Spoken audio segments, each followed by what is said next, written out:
Сарып ауруы бруцеллез медицинада адам мен малдың жұқпалы ауруы. Аурудың қоздырғышы бруцелл суыққа төзімді, ыстыққа төзімсіз бактерия.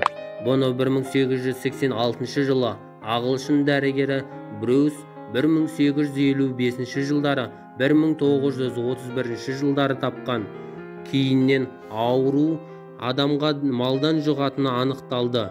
Сүтті қайнатқанда және де пастерленгенде брусельдерден бірден арнайы дезинфекция заттардан бірнеше минутта, ал тура түскен күн сәулесінен бірнеше минутта 3-4 сағат аралығында өледі дейді.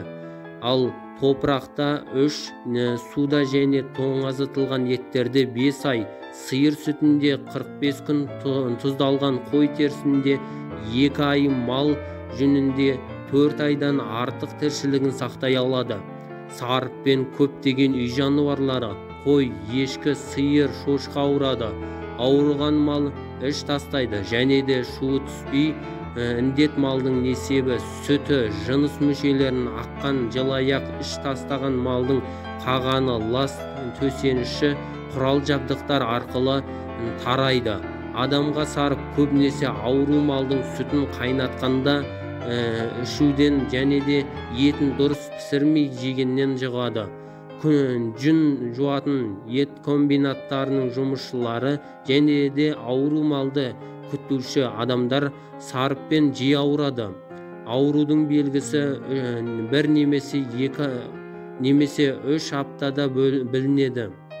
Ауырған адамның температурасы 39 немесе 40 градусқа дейін көтеріледі және де қалтырап әлсіздік пайда болады. Науқастың қалың терге басып, бас ауруы, буын мен бұлшық еттері сырқырауы, жүйке мен қан тамырларының жүйесі зақымдалып, кейде адамдар психикасы өзгеріске келуі мүмкін. Ауруды дұрыс емдемесе еңбекке жарамсыздыққа әкелінеді. Ал жүкті әйелдер сарыппен ауырса түсік тастайды. Ауруға шалдыққан адам ауруханада емделуі тиіс. Сарып ауруына байқалған шаруашылықтардан шетке мал шығармайды. Шеттен келген малды тексеруден өткізеді. Ауру мал жайылған өріске сау малды жаюға тыйым салады. Сарыппен сақтану үшін сау малға вакцинация жасалынады. Ауру мал тұрған қора аула көңнен тазартылып, концентрациялық жоғарғы ерітінділермен дезинфекцияланады. Іш тастаған малдың қағаны, жалаяғы немесе оның жатқан төсенішін ластанған көңін өртеп тастайды. Өлген малдың терісін 2 айдай тұзда салып қояды.